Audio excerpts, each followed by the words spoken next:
Few positives on a disappointing day. At times in the first half, you felt Huddersfield were there for the taking, but Albion didn't take advantage or capitalise. Both sides went into the game in indifferent form. The Terriers had lost 4 in a row, while Brighton had picked up just 2 points from 4 games. But the longer the game went on, the more dominant Huddersfield became, and it was only a couple of sharp saves from Mathew Ryan in the second half which kept the scoreline down.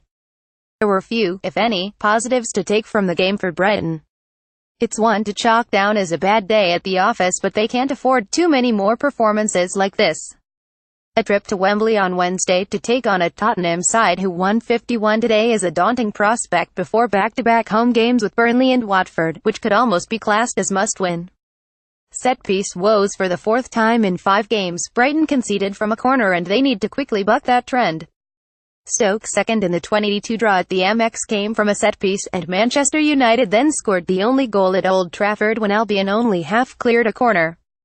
Emre Can was unmarked to head Liverpool into the lead in their 5-1 victory last week, and Huddersfield's early goal would again have disappointed Seagulls boss Chris Hughton. Christopher Schindler flicked on a corner and Steve Money was left unmarked to chest the ball into an empty net from a couple of yards at the back post. Huddersfield's second also came following a corner. Chris Lowe's ball-in was cleared out to Aaron Mooy, who crossed the ball back in, and Money nodded home after Matthias Zonka headed the ball back into the danger area, although Seagulls keeper Mathew Ryan will be disappointed not to have kept it out. Albion have slipped to 13th with the defeat. They will need to improve their defending from set pieces to end a 5-game winless run in the Premier League. "We've not got Knockout." Albion's talismanic winger was not in a Matt K squad for the first time this season. Knockout was pictured walking into the John Smith Stadium pre-match and was also mingling with the Seagulls players as they walked off the pitch following their warm-up, high-fiving Pascal Gross and Tomer Hemed. A ankle injury sustained in the pre-season training camp in Austria meant Knockout began the opening 2 games of the season on the bench, before starting his first match of the campaign in the EFL Cup against Barnet. The Championship Player of the Season has not been quite as influential as in the Premier League this year, but had been shown signs of hitting top form in the past few weeks. Asked about Knockout's absence from the Mad K squad afterwards, Albion boss Chris Hughton said it was just a selection decision to leave the winger out. All eyes on you. England manager Gareth Southgate was an interested spectator, no doubt, having a look at Brighton defender Lewis Dunk, who has impressed with his performances so far this season. Dunk had been tipped for a call-up to the friendlies with Germany and Brazil last month, but was overlooked by Southgate, with Liverpool youngster Joe Gomez involved with England for the first time. Southgate had pen and paper in hand to make sure he kept track of the action, and his eyes were firmly on Dunk on and off the ball during the first half.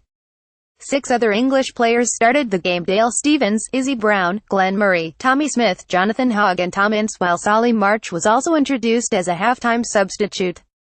England have 2 friendly matches in March against the Netherlands and Italy, before the Provisional World Cup squad will be announced at the end of the season. We meet again. Huddersfield and Brighton battled it out at the top of the Championship last season. The Terriers pushed Newcastle and Albion all the way for the automatic promotion places, before going up through the playoffs. Brighton beat Huddersfield 10 at the Amex last season, while the Terriers were outstanding in a 31 home victory over the Seagulls last year. Unfortunately for Albion, it was almost a repeat of last season, with Huddersfield dominant and Albion below par at the John Smith Stadium. Today's match also saw Izzy Brown return to Huddersfield. The 20-year-old played a key role in helping the Terriers gain promotion on loan from Chelsea in the second half of last season.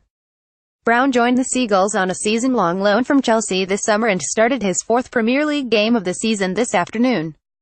He struggled to get on the ball much and afterwards admitted, despite receiving a warm reception from the home fans, it had been a disappointing afternoon.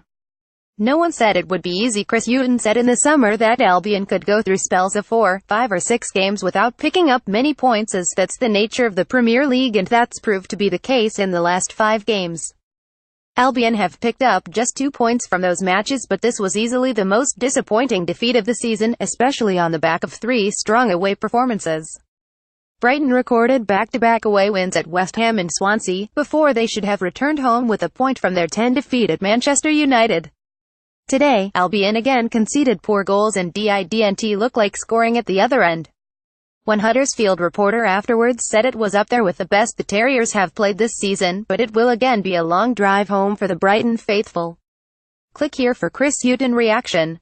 Huddersfield boss David Wagner's post-match reaction. Match report: Huddersfield 2, Brighton 0.